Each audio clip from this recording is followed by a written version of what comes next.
Good morning dear students, welcome back. कुछ important diagrams को लेकर के हम रिवीजन की बात कर रहे थे चैप्टर नंबर 3 करंट इलेक्ट्रिसिटी में। डियर स्टूडेंट, बड़े मजेदार से कॉन्सेप्ट हमें मिलते हैं। एक स्ट्रेचिंग ऑफ वायर का कॉन्सेप्ट हम लोगों को मिलता है। अगर हम डायरेक्ट अटेम्प्ट करना चाहते हैं तो इस डायग्राम को एक बार देखें। मान लीजिए ये मेरे पास कोई एक रेसिस्टर है जिसकी रेसिस्टिविटी रो है, लेंथ L1 है और नो डाउट इसका अपना जो क्रॉस सेक्शनल एरिया है वो A1 है। अब अगर मैं इसको स्ट्रेच करता हूं तो इसका वॉल्यूम सेम रहेगा और वॉल्यूम सेम रहेगा तो निश्चित सी बात है स्ट्रेचिंग पे लेंथ मेरा चेंज हो गया तो एरिया भी चेंज हो जाएगा। अल्टीमेटली मैंने यहां पे प्लेस किया A1 L1 equals to A2 L2 as इसका वॉल्यूम कांस्टेंट रहेगा। अब डिस्टेंट रेसिस्टिविटी एक ऐसा कॉन्सेप्ट है जो कभी चेंज होता नहीं। चेंज होगा तो सिर्फ टेम्परेचर के बेसिस पे होगा, बाकी तो कोई और कॉज है ही नहीं रेसिस्टिविटी के चेंज होने का। डिस्टेंस अगर मैं A1 L1 A2 L2 को कंसीडरेशन में लेता हूं, यानी बिफोर स्ट्रेचिंग वॉल्यूम को आफ्टर स्ट्रेचिंग वॉल्यूम के बराबर लेता हूं, तो मुझे रेसिस्टेंस कुछ इस फॉर्म में मिलता है। कहां से मिलता है? ओरिजिन की वैसे तो जरूरत नहीं है। R1 equals to row L1 A1 और R2 equals to row L2 A2। तो मैंने कुछ नहीं किया, सिंपल सा इस रिलेशन को सिंप्लीफाई करके लिखा। तो डियर स्टूडेंट्स, आप एरिया के टर्म्स में लिखना चाहते हैं तो ये लिखा जा सकता है, लेंथ के टर्म्स में लिखना चाहते हैं तो ये लिखा जा सकता है, रेडियस के टर्म्स में लिखना चाहते हैं ये मिल जाएगा, डायमीटर के टर्म्स में लिखना चाहते हैं ये मिल जाएगा। तो आप डायरेक्टली इस फॉर्मूले को यूज करके स्ट्रेचिंग ऑफ वायर का केस इजीली सॉल्व कर सकते हैं, रिजॉल्व कर सकते हैं और अपना आंसर प्लेस कर सकते हैं। लेकिन ध्यान रहे सीबीएसई में अगर आपका 1 मार्क्स का क्वेश्चन है तब तो आप अपना डायरेक्ट आंसर दे सकते हैं। अगर ये 2 या 3 मार्क्स में आता है तो आपको पूरा सॉल्व करके ही दिखाना चाहिए। स्टूडेंट्स, नेक्स्ट मैं कॉन्सेप्ट लेना चाहूंगा। ये एक टिपिकल डायग्राम हम लोगों ने यहां शो किया हुआ है, किसी बैटरी को लेकर के, एक्सटर्नल रेसिस्टेंस को लेकर के as well as internal resistance को लेके। इसमें खास तो कुछ नहीं है, लेकिन मुझे डायग्राम कैसे बनाना है ये समझ लीजिएगा। ये जो सेंट्रल कॉन्सेप्ट है ये इंटरनल रेसिस्टेंस को बैटरी के साथ क्लब करके दिखाने का है। करंट की डायरेक्शन पॉजिटिव टर्मिनल से बाहर होगी। रेसिस्टेंस हमने कहीं भी दिखा दिया, किसी भी आर्क में दिखा दिया। इवन दैट डियर स्टूडेंट्स, अगर कभी गलती से इनसाइड बैटरी या इनसाइड सेल वो करंट की डायरेक्शन पूछता है तो वो नेगेटिव टर्मिनल से पॉजिटिव टर्मिनल की तरफ होगा। ये कॉन्सेप्ट। अब कुछ ग्राफिकल रिप्रेजेंटेशंस की बात करें सेल को लेकर के, बड़े आसान से कॉन्सेप्ट है। एक्सटर्नल रेसिस्टेंस और ईएमएफ कांस्टेंट रहता है। एक पर्टिकुलर जगह जहां पे मेरा इंटरनल रेजिस्टेंस एक्सटर्नल रेजिस्टेंस के बराबर है वहां मेरा E/2 का कॉन्सेप्ट मिलेगा, पोटेंशियल इक्वल्स टू। बाकी अगर आप देखेंगे तो ये आपको नॉन लीनियर ग्राफ मिलता है। आगे बढ़ना चाहूंगा डियर स्टूडेंट्स में, यहां मैंने मेंशन भी कर रखा है। पहला ग्राफ है E/R, दूसरा है V/R। तो दूसरा जो ग्राफ है वो बेसिकली पोटेंशियल डिफरेंस को शो कर रहा है। तो पोटेंशियल डिफरेंस जो है वो मैक्सिमम ईएमएफ के बराबर हो सकता है और कब हो सकता है? जब आपका एक्सटर्नल रेजिस्टेंस 0 हो। जैसे जैसे एक्सटर्नल रेजिस्टेंस बढ़ेगा एक पर्टिकुलर प्लेस जहां पे R equals to capital R है वहां ये E/2 के बराबर हो जाएगा। और फिर अगर आप और आगे R बढ़ाएंगे, एक्सटर्नल रेजिस्टेंस बढ़ाएंगे, तो निश्चित सी बात है R एक्सटर्नल रेजिस्टेंस इनफाइनाइट होने पर, इनफाइनाइट रेजिस्टेंस का मतलब आप समझते हैं ओपन सर्किट होने पर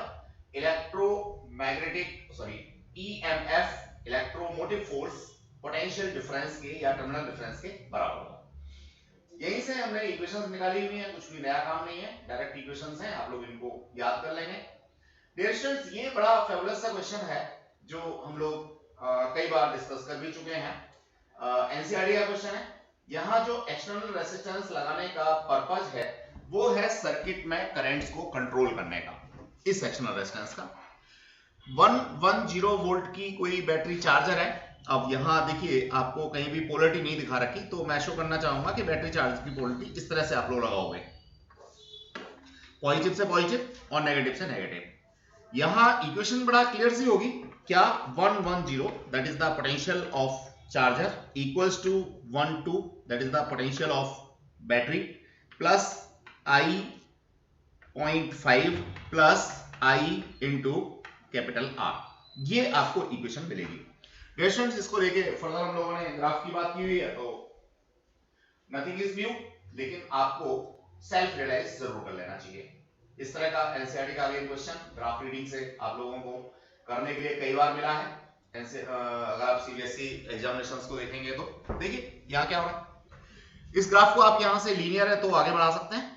इस तरह से आपको क्या मिल जाएगा, ये वैल्यू EMF की मिल जाएगी। दूसरा, आप अगर देखें maximum current drawn from the circuit की बात करें, ये आपको मिल गया 0.28। बाकी एक पर्टिकुलर किसी करंट पर उसका पोटेंशियल क्या होगा, टर्मिनल डिफरेंस क्या होगा, आप लोग जो है ये पैरेलल लाइंस ड्रॉ करके निकाल सकते हैं। तो इसमें नया कुछ भी बताने के लिए नहीं है, सिर्फ और सिर्फ ये ग्राफ रीडिंग है। तो दो ही बात है विशेष रूप से, एक तो आप जो है इस ग्राफ को बैकवर्ड या फॉरवर्ड स्ट्रेट आगे बढ़ा सकते हैं, उसके बेसिस पे EMF या मैक्सिमम करंट निकाल के दे सकते हैं, और अगर कहीं इंटरमीडिएट आपको चाहिए तो वो भी आप निकाल के दे सकते हैं। देखिए बड़ा मजेदार सा एस्पेक्ट, ये किस तरह से हम लोग बैटरी को कनेक्ट करते हैं वो जरा देखें। मान लीजिए मेरे पास ये दो कॉन्सेप्ट हैं, एक ये E1 बैटरी है, ये दूसरी E2 है। इस बैटरी का पॉजिटिव दूसरी बैटरी के नेगेटिव से जुड़ा है, तो इसे हम लोग सीरीज कॉम्बिनेशन कहते हैं। अब सीरीज कॉम्बिनेशन में जो इक्विवेलेंट बैटरी होगी वो ये वाली होगी, और इस इक्विवेलेंट में EMF जो है वो E1 प्लस E2 हो जाएगा। जहां तक इंटरनल रेसिस्टेंस की बात है, रेसिस्टेंस आपका करंट फ्लो होने के लिए एक ही पाथ मिल रहा है, तो ये ऑलवेज सीरीज में होगा, तो यहां R इक्विवेलेंट आप लोग डाल सकते हैं R1 प्लस R2।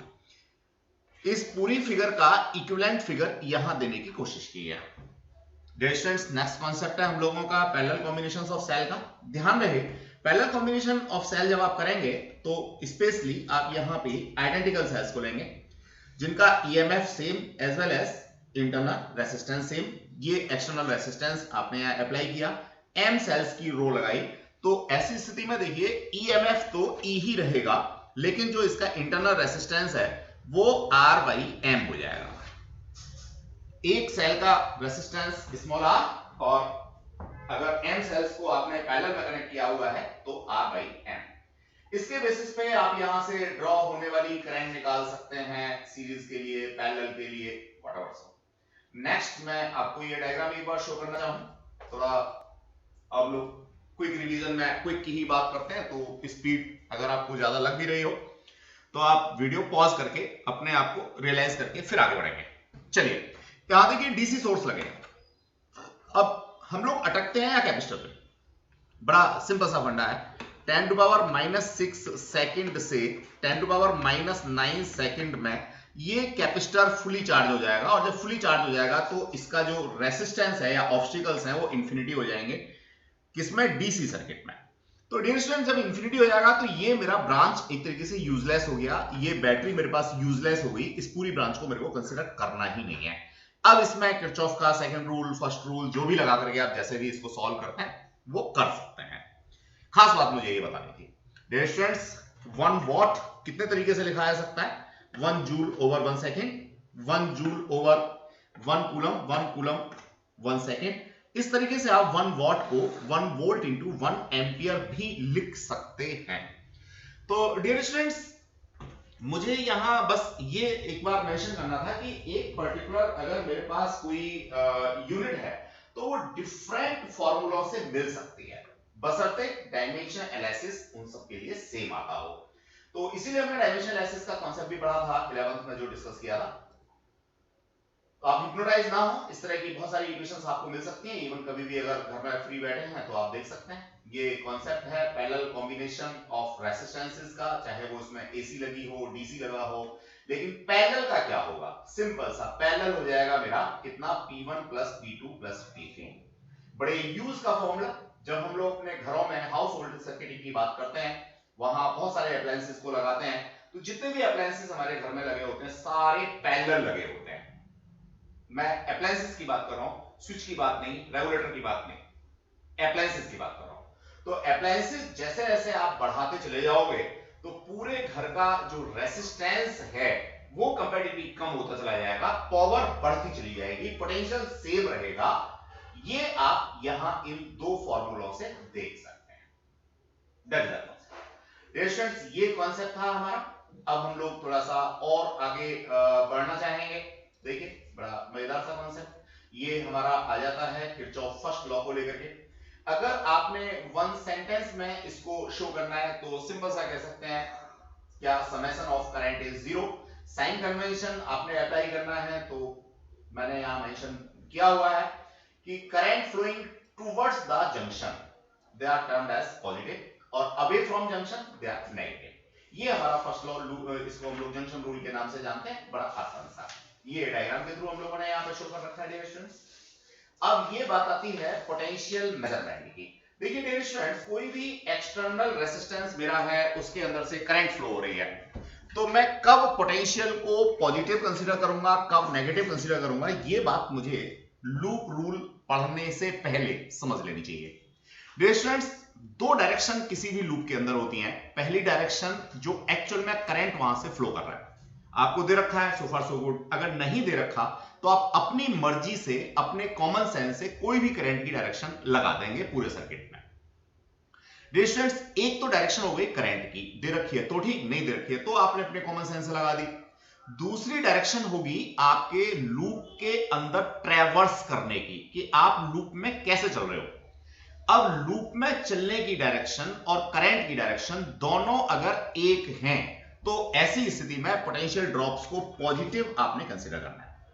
और लूप में चलने की डायरेक्शन और करंट की डायरेक्शन अगर अलग अलग हैं, अपोजिट हैं, तो आपको पोटेंशियल को नेगेटिव कंसीडर करना है। यह बात सबसे पहले समझ लो जब भी आप लूप रूल पढ़ने जा रहे हो या लूप रूल लगाने जा रहे हो। अब मैं लूप रूल तो यहां आपको नहीं समझाऊंगा, तो रेगुलर क्लासेस में मैं ऑलरेडी आपको समझा चुका हूं, वहां से आप रिवाइज कर सकते हैं। तो ये खास बात मेरे को एम्फसाइज करनी थी, दो डायग्राम्स की बेसिस पे मैंने करने की कोशिश की। अब ये मेरे पास सर्किट है, सर्किट में आप अपने आप से लूप रूल लगाइएगा और इक्वेशंस को चेक कीजिएगा।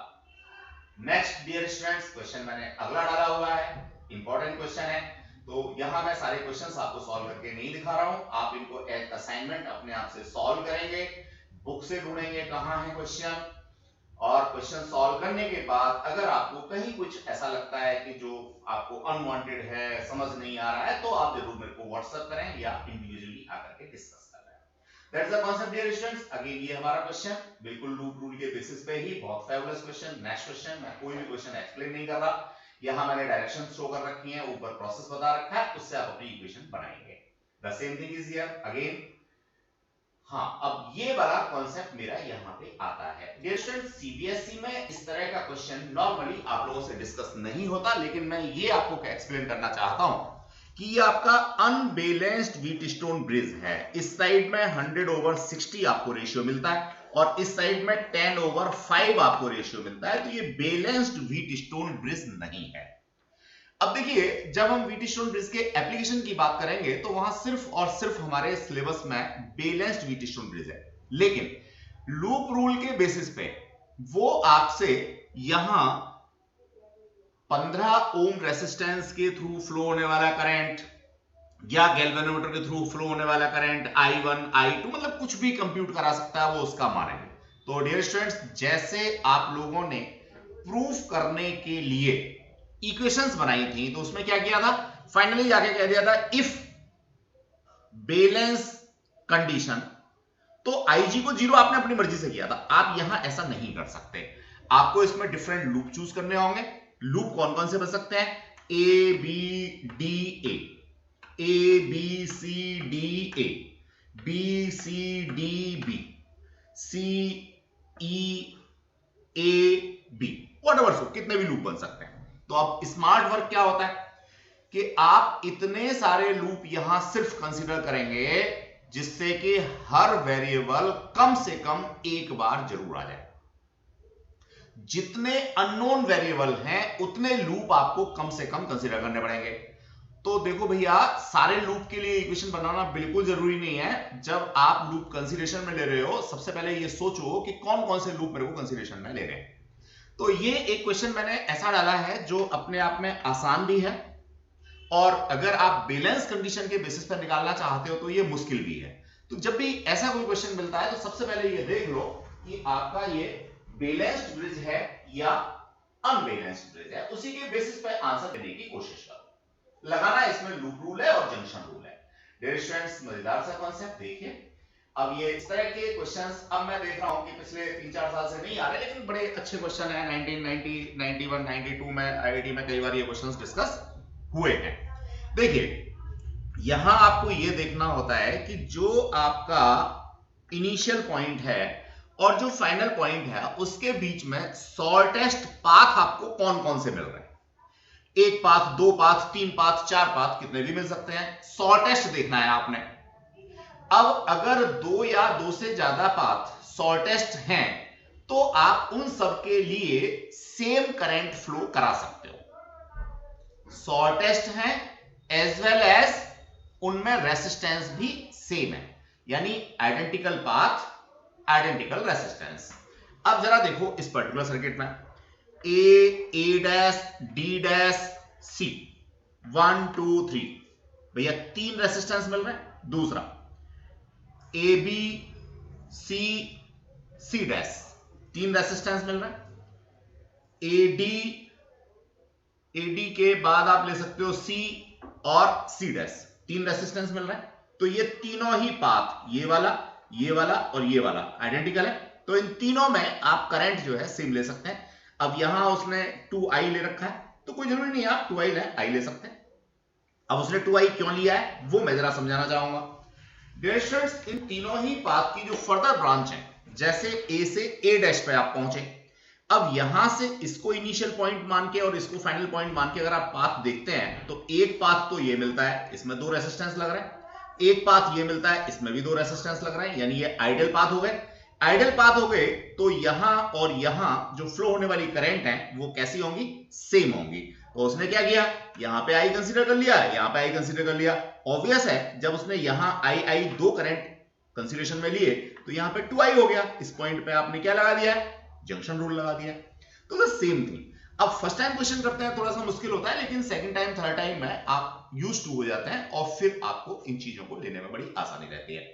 आगे की बात, आपने लूप रूल लगाना है, सॉल्व करना है। अगेन मैं यहां आपको सिर्फ और सिर्फ आउटलाइंस देना चाह रहा हूं। नेक्स्ट, अब जरा ये देखें, इसमें ऊपर जैसी स्थिति नहीं है।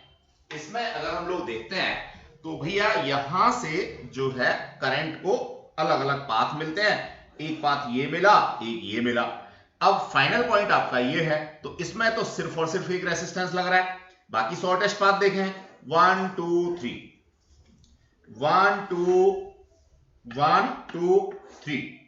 तो भैया ये वाला पाथ और ये वाला पाथ आपके अगेन आइडियल आ गए। आइडियल आ गए तो इसमें आपने वाई वाई कह दिया। अब ये मेरा डी पॉइंट ए से एक रेसिस्टेंस के बाद है, ई पॉइंट एक से एक रेसिस्टेंस के बाद है। यहां से आगे अब बी पे पहुंचो तो भैया डी से सी होते हुए बी पे पहुंच रहा है, 2 रेसिस्टेंस लग रहा है। ई से एफ पे होते हुए और बी पे पहुंच रहा है, फिर 2 रेसिस्टेंस लग रहे हैं। सिंपल सी बात है कि अब ये वाली और ये वाली ब्रांच में जो करंट आप फ्लो कराओगे वो सेम कराओगे। अब देखो, स्मार्ट अगर बनना है तो नॉर्मल सी बात है, दिमाग पे थोड़ा ज्यादा जोर डालना है, और अगर स्मार्ट नहीं बन रहा तो फिर तो कन्वेंशनल तरीका है, हिट एंड ट्रायल। क्या करोगे, ज्यादा से ज्यादा लूप बनाओ, कहीं ना कहीं क्वेश्चन सॉल्व हो ही जाएगा। लेकिन पता लगा 3 घंटे में एक ही क्वेश्चन सॉल्व हुआ है, और आईआईटी में गए तो पता लगा कि 360 नंबर की जगह पे सिर्फ 4 नंबर का एक क्वेश्चन लगा रहा पूरे 4 घंटे का। तो भैया स्मार्ट वर्क करने के लिए प्रैक्टिस करो। मैंने सिर्फ यहाँ पे इंपॉर्टेंट्स आपको दिए हैं, नहीं होता आ जाओ। चलिए, अब यहां भी सेम कॉन्सेप्ट मिलेगा। डायगोनल का केस, फर्दर यहाँ पे अलग अलग डायगोनल्स हैं, तो कभी भी क्वेश्चन को पूरा पढ़े बिना करने की कोशिश मत करना। ये सारे क्वेश्चन अलग अलग हैं, सारी फिगर्स को मैंने अलग अलग शो करने की कोशिश किया है। डियर स्टूडेंट्स, यहां देखिए फिर एक नया कॉन्सेप्ट मिलता है तो ये कॉम्पिटिटिव एग्जाम के बेसिस का, लेकिन फिर भी हम लोग डिस्कस कर लेते हैं। नॉर्मली क्या होता है कि ये यहां पे ना टच होता है, ये हमने दिखा ये रखा है कि भैया इस पॉइंट पर और इस पॉइंट पे सेम पोटेंशियल होगा, यानी अगर मैं इसको यहां से अलग कर दूं तब भी मेरे सर्किट पे कोई फर्क नहीं पड़ेगा। अब कोई कहेगा जी क्यों होगा, तो भैया इसमें जो है ना दो सिमेट्री होती है, एक परपेंडिकुलर सिमेट्री और एक एक्सियल सिमेट्री। तो अब ये सब कॉम्पिटिटिव एग्जाम का खेल है, पर्टिकुलर एक क्वेश्चन आप तैयार कर लो, अगर हॉट्स में बाय द वे मिल जाता है तो कर लो, सीबीएसई के लिए तैयारी कर रहे हैं हम लोग, कॉम्पिटिटिव की बात करेंगे तो सारे क्वेश्चंस करेंगे फिर हम लोग। तो भैया ये यहां ये समझ लो कि अगर इस तरह का कोई सर्किट आपको मिलता है जिसमें सारे रेसिस्टेंस सेम है, फिगर भी अपने दिमाग में डाल लो, तो आप इन दोनों पॉइंट्स को अलग अलग ट्रीट कर सकते हो, बिकॉज ऑफ ये आपका सर्किट जो है वो परपेंडिकुलर सिमेट्री में है। यहां से इधर देखोगे तो रेसिस्टेंस आइडेंटिकल इधर होंगे, यानी मिरर इमेज में है। तो मिरर इमेज में अगर आपको मिलता है तो जो भी एक्सिस ऑफ सिमेट्री है वो आपका इक्विपोटेंशियल सरफेस होता है, बस इतनी सी बात। थोड़े कहे को बहुत समझो बेटा। आगे बढ़ते हैं बच्चों। अब ये आ गया हमारा इसका पोटेंशियोमीटर का कॉन्सेप्ट। अगेन मैं इंपॉर्टेंस बताना चाहूंगा डियर स्टूडेंट्स, यहां पोटेंशियोमीटर और मीटर बेस दो चीजें हमारे पास हैं। एक क्वेश्चन 100% आपको मिल रहा है, हो सकता है दोनों से एक एक क्वेश्चन मिल जाए, एक बड़ा और एक छोटा। तो बच्चों पोटेंशियोमीटर सर्किट में हम लोग बात करना चाहेंगे, मैं यहां आउटलाइंस बनाता जाऊंगा, आप अपनी आंसर शीट में या घर पे रजिस्टर पे पूरा बनाएंगे। देखिए ये पोटेंशियोमीटर का वायर है, uniform cross sectional area, constant या मैग्नीन का बना हुआ, जिसका अल्फा नियर अबाउट 0 होता है। आपको बच्चा पीछे से ये नहीं पूछेगा अल्फा क्या होता है, रेगुलर क्लासेस में पढ़ो अल्फा क्या होता है। चलिए नेक्स्ट, 0 से लेकर के 400 तक लेंथ दी है, अगर ये 1000 तक होती तो हमारे लिए और भी अच्छा था। नेक्स्ट, लेंथ को मेजर करने के लिए हमने 1 मीटर का स्केल यहां पे दे रखा है। नेक्स्ट, ये हमारे पास इसका प्राइमरी सर्किट है, प्राइमरी सर्किट में आपने बैटरी लगाई, की लगाई, रियोस्टेट लगाया पोटेंशियल को गवर्न करने के लिए, करंट कितनी फ्लो हो रही है मेजर करने के लिए मिली एम्पियर मीटर भी आप यहां पे सीरीज में लगा सकते हो। That's all dear students. अब कैलिब्रेशन के लिए मैं यहां पे वोल्ट मीटर लगाता हूं, ध्यान रहे ये मेरा पॉजिटिव टर्मिनल है तो वोल्ट मीटर का भी पॉजिटिव टर्मिनल आपको यहां पे लगाना है। ऑब्वियसली अगर मैं ए और बी के बीच पोटेंशियल की बात करता हूं तो इस सर्किट से जो भी पोटेंशियल मेरे को मिल रहा है उसके बराबर होगा। मान लीजिए वी पोटेंशियल मिल रहा है, तो ए से बी के बीच में पोटेंशियल डिफरेंस हो गया डीवी, और इस वायर की जो टोटल लेंथ है वो 400 दे रखी है, तो ये आ गया इसका क्या, पोटेंशियल ग्रेडियंट। क्या आ गया बच्चों, पोटेंशियल ग्रेडियंट, यानी यूनिट लेंथ के अक्रॉस होने वाला पोटेंशियल ड्रॉप। मान लीजिए यहां पे 4 वोल्ट है और यहां पे 0 वोल्ट है, तो ऐसी स्थिति में डीवी यहां 4 वोल्ट हो गया और 400 सेंटीमीटर ये लेंथ हो गई। अल्टीमेटली 1/100 वोल्ट पर सेंटीमीटर, ये इसका पोटेंशियल ग्रेडियंट हो गया। डियर स्टूडेंट्स, पोटेंशियल ग्रेडियंट जितना कम होगा सेंसिटिविटी उतनी ज्यादा होगी, और जिस इंस्ट्रूमेंट की सेंसिटिविटी ज्यादा होती है वो उतना अच्छा माना जाता है। बस, तो अब इस सेंसिटिविटी को बढ़ाने के दो तरीके हो सकते हैं, या तो मैं इस लेंथ को इंक्रीज करूं, सॉरी सेंसिटिविटी को कम करने के दो तरीके हो सकते हैं, या तो मैं इस लेंथ को क्या करूं, इंक्रीज करूं, या फिर उस पोटेंशियल को कम करूं। तो डियर स्टूडेंट, पोटेंशियल को कम करना मेरे लिए बहुत ज्यादा पॉसिबल नहीं है। क्यों नहीं है, क्योंकि मुझे कहीं ना कहीं ये बात ध्यान रखनी होती है कि इस एपरेटस का जहां मैं यूज करने जाऊंगा कंपैरिजन ऑफ ईएमएफ के लिए, मेजरमेंट के लिए, तो जो मेरा सेकेंडरी सर्किट है जहां मैंने ये वोल्ट मीटर लगा रखा है वहां पे कितना पोटेंशियल है। अब यहां जो भी पोटेंशियल होगा, मान लीजिए 3 वोल्ट है, तो निश्चित रूप से इस जगह पे जो भी मैं एक्सटर्नल बैटरी लगा रहा हूं, जिसको मैं प्राइमरी सेल कह सकता हूं, या जिसको मैं कह सकता हूं जिसका ईएमएफ मेरे को फाइंड आउट करना है, तो डियर स्टूडेंट्स उसके पोटेंशियल से ए और बी के बीच में ज्यादा ही पोटेंशियल होना चाहिए, तो मैं इसको एक लिमिट के बाद कम नहीं कर सकता। तो ये कॉन्सेप्ट था डियर स्टूडेंट्स पोटेंशियोमीटर का, पोटेंशियल ग्रेडियंट का। लेंथ मेजरमेंट कहां से होगा, ऑब्वियसली लेंथ मेजरमेंट आपका जो कॉमन टर्मिनल है वहां से होगा। कॉमन टर्मिनल में आपकी जो प्राइमरी सर्किट है उसका टर्मिनल और जो सेकेंडरी सर्किट है उसका टर्मिनल दोनों एक ही जगह पे जुड़े हुए होते हैं, उसको हम लोग कॉमन टर्मिनल कहते हैं।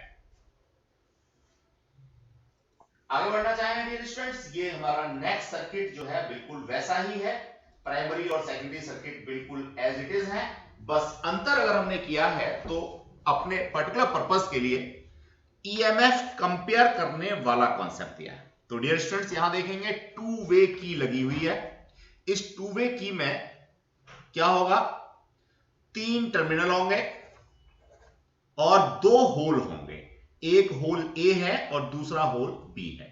आपको जो प्लग मिलेगा वो एक ही मिलेगा, या तो आप ए में लगा पाओगे या तो आप बी में लगा पाओगे। इसका सीधा सा मतलब हुआ आपके सर्किट में या तो E1 काम करेगा या तो E2 काम करेगा, दोनों एट ए टाइम कभी भी काम नहीं करेंगे। Dear students, resistance box no doubt galvanometer के अंदर होने वाले डिफ्लेक्शंस को कंट्रोल करने के लिए लगाया जाता है। ये ए आपका कॉमन टर्मिनल है, ध्यान रहे कॉमन टर्मिनल बनाते हुए जो आपका प्राइमरी सर्किट है उसका पॉजिटिव और सेकेंडरी सर्किट के दोनों ही पॉजिटिव एक ही एंड पे जुड़े हैं। ये आप नेगेटिव को लेकर के भी बना सकते हो, इसका नेगेटिव इसका नेगेटिव इसका नेगेटिव लेके भी कॉमन टर्मिनल बना सकते हो, इट्स योर चॉइस। बाकी रियोस्टेट का काम हम लोग पहले ही बता चुके हैं। अब होगा क्या, जब भी ए और J1 पॉइंट के बीच का पोटेंशियल डिफरेंस dV बराबर हो जाएगा EMF E1 के, तो गैल्वेनोमीटर से फ्लो होने वाली करंट 0 हो जाएगी। नो डाउट ये अगेन आपका बैलेंस पॉइंट कहलाएगा J1। अब दूसरा सेल लगाओगे E2 वाला, यानी ऊपर से प्लग को हटा के नीचे लगा दिया आपने, यहां पे लगा दिया, तो अब आपका बैलेंस पॉइंट जो मिलेगा वो मिल जाएगा J2 यानी दूसरे किसी पॉइंट पर। तो ये हमारा सर्किट है। एक क्वेश्चन 100% हमें पोटेंशियोमीटर से मिलना ही मिलना है डियर स्टूडेंट्स, तो सर्किट बनाने की प्रैक्टिस कर लीजिए, प्रैक्टिकल्स में भी आपको ये मिलता ही मिलता है। नेक्स्ट डियर स्टूडेंट्स, ये कॉन्सेप्ट है हमारा ईएमएफ को, एक सिंगल सेल के ईएमएफ को मेजर करने का। तो निश्चित रूप से ये वाला जो कॉन्सेप्ट होता है थोड़ा सा आसान हो जाता है। E1 upon balancing length L1 equals to E2 upon balancing length L2, सीधे सीधे आपको निकल के आ जाता है। यहां थोड़ी सी कैलकुलेशन करनी होती है, जो ऊपर फॉर्मूले हमने दे रखे हैं इंटरनल रेजिस्टेंस और एक्सटर्नल रेजिस्टेंस को लेकर के, उनके बेसिस पर होता है। डियर स्टूडेंट्स, एक बहुत फेबुलस सा क्वेश्चन है वोल्टमीटर और पोटेंशियोमीटर के बीच में डिफरेंस का, बहुत बार आपसे पूछा जाता है, वरना तो जो आपका प्रैक्टिकल एग्जामिनेशन होगा 30 मार्क्स का, उसके लिए तो ये बहुत ही इंपॉर्टेंट क्वेश्चन बनता है। क्या है भैया, वोल्टमीटर का रेजिस्टेंस हाई होता है लेकिन फाइनाइट होता है, पोटेंशियोमीटर का रेजिस्टेंस हाई होता है लेकिन इनफाइनाइट होता है। वोल्टमीटर सर्किट से कुछ न कुछ करंट जरूर ड्रॉ करेगा, जबकि पोटेंशियोमीटर कोई करंट ड्रॉ नहीं करता। ये हमारा बैलेंस कंडीशन के ऊपर या नल पॉइंट के ऊपर डिपेंड करता है। डियर स्टूडेंट्स, वोल्टमीटर से जो भी पोटेंशियल डिफरेंस हम लोग मेजर करेंगे वो स्लाइटली लेस वैल्यू दिखाएगा एक्चुअल से कुछ कम दिखाएगा, जबकि ये एग्जैक्टली एक्चुअल के बराबर दिखाएगा। वोल्टमीटर की सेंसिटिविटी कम होती है, इसका मतलब इसको हम बहुत अच्छा इंस्ट्रूमेंट नहीं मान सकते, जबकि पोटेंशियोमीटर की सेंसिटिविटी को हम लोग आराम से बढ़ा भी सकते हैं और ज्यादा भी होती है, तो ये कंपैरेटिवली अच्छा है, ये वर्सेटाइल है और ये हमारा सिर्फ और सिर्फ ईएमएफ को मेजर करने के लिए यूज होता है। तो डियर स्टूडेंट्स, ये डिफरेंस था वोल्टमीटर पोटेंशियोमीटर में, ज्यादा से ज्यादा 2 मार्क्स में आपसे डिस्कस होता है। यहां हमने 6 पॉइंट दे रखे हैं, 6 में से कोई 4 भी अगर आप लिखोगे तो 2 मार्क्स आपको पूरे मिल जाते हैं। डायरेक्ट क्वेश्चन है तो 4 तो लिखने पड़ेंगे। चलिए डियर स्टूडेंट्स, आगे ये पोटेंशियल ग्रेडियंट को लेकर के, सेंसिटिविटी को लेकर के आपका पोटेंशियोमीटर का क्वेश्चन बनता है। यहां पे मान लीजिए एक पोटेंशियोमीटर है A और दूसरा पोटेंशियोमीटर है B। अब वायर की लेंथ और पोटेंशियल डिफरेंस, इन दोनों को लेके ये ग्राफ बनाया हुआ है। आपसे पूछता है कि भैया A ज्यादा सेंसिटिव है या B ज्यादा सेंसिटिव है, या पोटेंशियल ग्रेडियंट कहता है भैया A का पोटेंशियल ग्रेडियंट ज्यादा है या B का पोटेंशियल ग्रेडियंट ज्यादा है, या वो सीधे सीधे पूछता है कि अगर आपको लैब में यूज करने के लिए 2 में चॉइस मिल रही है, A में और B में, A और B क्या है, पोटेंशियोमीटर है, तो आप कौन सा पोटेंशियोमीटर प्रीफर करोगे। ऑब्वियसली आप वो पोटेंशियोमीटर प्रीफर करोगे जिसकी सेंसिटिविटी ज्यादा है, जिसकी लीस्ट काउंट कम है। अब लीस्ट काउंट कहां से आ गया भैया, ये dV ओवर dl यानी potential drop across unit length, जिसे हम लोग यहां पे पोटेंशियल ग्रेडियंट कह रहे थे, यही तो इसका लीस्ट काउंट होता है। तो बच्चों आपको वो प्रीफर करना है जिसका लीस्ट काउंट कम हो, पोटेंशियल ग्रेडियंट कम हो या सेंसिटिविटी ज्यादा हो। एक बड़ा फेबुलस क्वेश्चन है, आपको बहुत बार मिलता है, इसलिए मैं इसको थोड़ा सा ज्यादा एलोबरेट कर रहा हूं। डियर स्टूडेंट्स, आप यहां अगर देखेंगे k की वैल्यू इस ग्राफ के अकॉर्डिंग, तो भैया देखो dv कहां मिल रहा है, dv मिल रहा है आपका इस एक्सिस पे, और dl कहां मिल रहा है, dl मिल रहा है आपका इस एक्सिस पे। ठीक है बच्चों, यहां लेंथ भी आप सेंटीमीटर या मीटर लिखेंगे, जरूरी होता है, या एग्जाम में लिखी हुई मिलेगी। चलिए, तो डियर स्टूडेंट्स k की जब आप बात करेंगे तो ये आपका हो गया dv ओवर dl। आप क्या करते हैं यार, जैसा मैंने पहले बताया था, dl को यानी डिनोमिनेटर को कांस्टेंट करेंगे जी। अब dl को कांस्टेंट करने का मतलब सीधा सीधा सा ये मिल गया, ये dl कांस्टेंट हो गया जी आपका। अब dl कांस्टेंट हो गया तो निश्चित सी बात है कि आपका k directly proportional to dv हो गया। अब जिसका k कम आपको लेना है उसका dv भी कम होना चाहिए, या आप जो प्रीफर करने जा रहे हो वो ऐसा प्रीफर करने जा रहे हो जिसका dv कम है।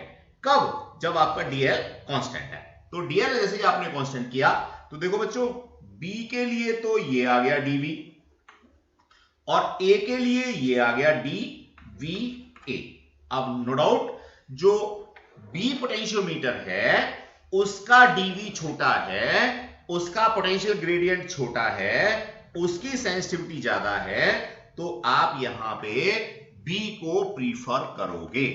तो रीजनिंग के बेसिस पे आपने इसका आंसर देना होता है, कभी भी रोट मेमोरी से निकाल के आंसर मत देना, वो ग्राफ पे कई बार चीजों को चेंज कर देता है और आपका आंसर वेरी कर देता है। स्टूडेंट्स नेक्स्ट देखिए, ये भी बड़ा अच्छा सा क्वेश्चन सीबीएसई में कई बार डिस्कस हुआ। देखिए यहां क्या हो रहा है, यहां बड़ा सिंपल सा कॉन्सेप्ट है।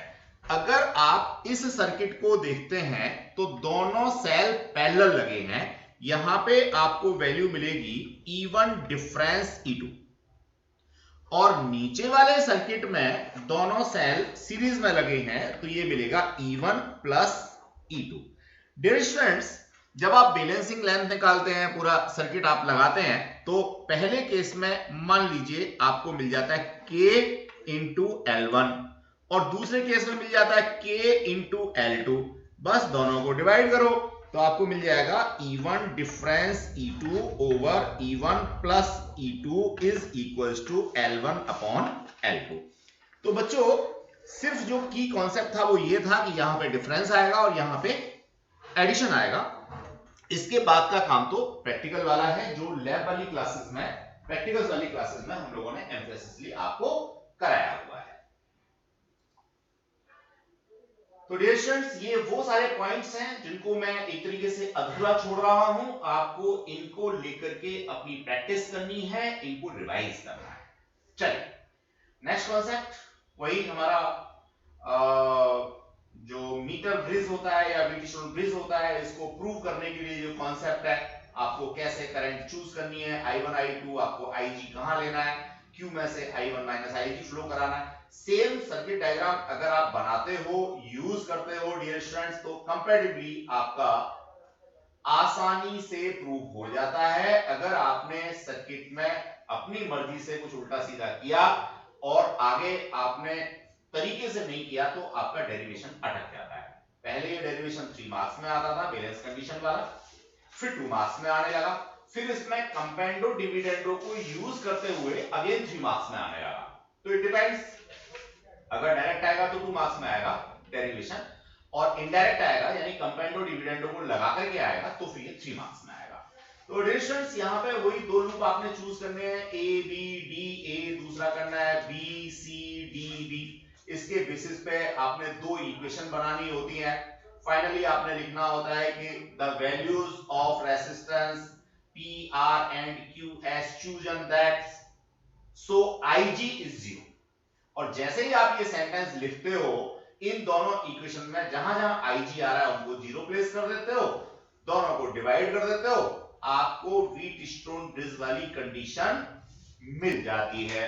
हो गया जी प्रूफ, 4 लाइन का प्रूफ है। लेकिन जब तक अपने हाथ से नहीं लिखोगे कॉन्फिडेंस लेवल आपका बढ़ेगा नहीं। अब इसमें CND का मसला क्या था भैया? CND का मसला ये था, ये तो व्हीटस्टोन ब्रिज कंडीशन आ गई, आपने यहां से -1 किया, यहां से -1 किया, क्या बन गया? P minus R over R equals to Q minus S over S।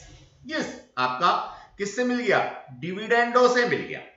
Dear students, आप कंपेंडो भी लगाओगे तो भी आपको क्या मिल जाएगा? कंपेंडो लगाने पे ये जो कंडीशन है वो ऐसे मिल जाएगी।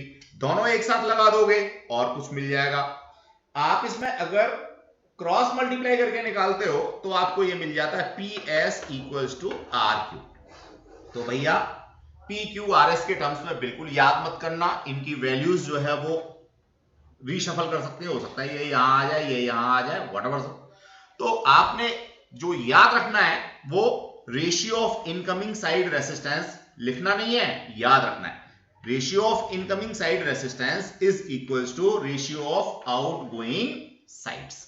ऐसे कंडीशन को याद रखना है, निकालना है, देन आफ्टर उसमें आप डिविडेंडो लगाते हो, कंपेंडो लगाते हो, अल्टरनेंडो लगाते हो, उसके बेसिस पे जो भी डिजायर्ड रिजल्ट उसने पूछा है वो देना। तो डियर स्टूडेंट्स, ये प्रूफ का कांसेप्ट था, इक्वेशन का कांसेप्ट था। अब जरा देखिए इसकी जो मॉडिफाइड फॉर्म है वो है यहां पे मीटर ब्रिज। अब देखो मीटर ब्रिज इसलिए इसका नाम पड़ा है क्योंकि ये जो वायर है वो 1 मीटर का होता है। ये कॉपर की थिक स्ट्रिप्स हैं जिनका रेसिस्टेंस नेग्लिजिबल होता है। ये भी आपकी कॉपर की थिक स्ट्रिप है, नेग्लिजिबल रेसिस्टेंस। ये आपका अगेन कॉन्स्टेंट या मैग्नेट का जिसका अल्फा नियर अबाउट टू 0 है। यहां नोन रेसिस्टेंस की वैल्यू आप रेसिस्टेंस बॉक्स की हेल्प से डालते हो, ये आपका अननोन रेसिस्टेंस है।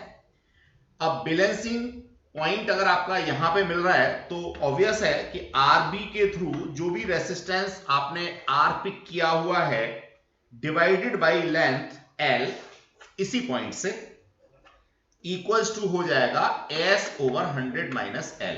100 इसलिए क्योंकि ये 100 सेंटीमीटर का होता है। डियर स्टूडेंट्स, ये इसका प्राइमरी सर्किट है जिसमें एक आपने की लगा रखी है, एक EMF सोर्स लगा रखा है। ये रेसिस्टेंस बॉक्स ना लगाओ तो चल जाएगा। इसका पर्पस जो है गैल्वेनोमीटर में होने वाली डिफ्लेक्शंस को कंट्रोल करना है। कभी गैल्वेनोमीटर खराब ना हो जाए, बहुत ज्यादा इसमें डिफ्लेक्शंस ना आ जाए, इसलिए आप इस रेसिस्टेंस बॉक्स को यहां पे यूज करते हो। डियर स्टूडेंट्स, अब यहां पे सीरीज पैरेलल कॉम्बिनेशन का भी कॉन्सेप्ट मिलता है।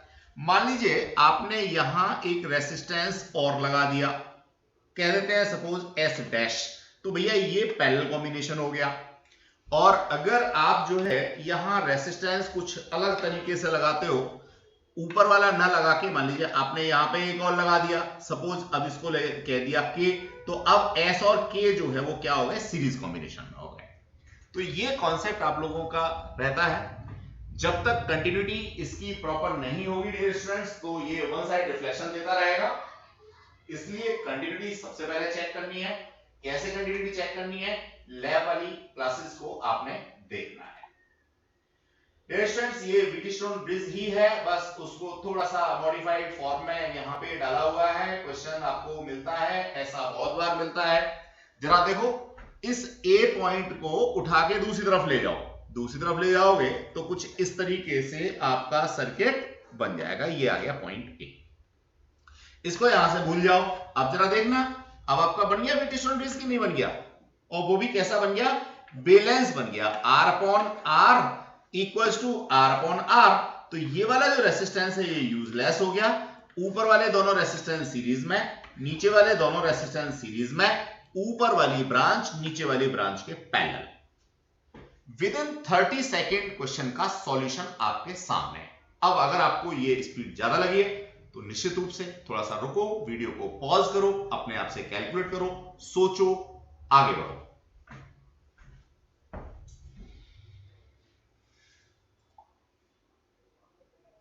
स्टूडेंट्स, ये भी आपका वही कॉन्सेप्ट बैलेंस कंडीशन वाला, x upon 40 equal to 6 upon 60, यहां से आप निकाल के दे सकते हो। ये पैरेलल कॉम्बिनेशन के लिए जैसा मैंने अभी बताया था। देन आफ्टर डियर स्टूडेंट्स ये देखेंगे तो 2/1 और 4/2 अगेन बैलेंस कंडीशन। अगर बैलेंस कंडीशन है तो ये वाला रेजिस्टेंस आपका यूजलेस हो गया।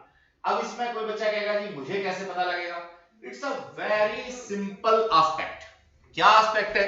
ये जो 2-2 ओम वाले रेजिस्टेंस हैं इनको जरा पकड़ के खींच दो, वही शेप बन जाएगी जो आपकी बैलेंसिंग कंडीशन में बन रही थी। आगे बढ़ जाएंगे डियर स्टूडेंट्स। मैं समझता हूं काफी सारे क्वेश्चंस हम लोगों ने यहां पे डिस्कस किए और मैं ये यहां एश्योर कर सकता हूं कि जितना भी डायग्रामेटिकल हम लोग यहां देख सकते थे वो इन क्लासेस में हमने देख लिया है। इन क्वेश्चंस को तरीके से लगाइए। कोई भी डाउट आता है, कोई भी प्रॉब्लम आती है, सीधे सीधे या तो व्हाट्सएप कीजिए या तो आ जाइए, इंडिविजुअली अपना कॉन्सेप्ट क्लियर कीजिए, आगे बढ़िए। Thanks a lot, keep safe, be safe.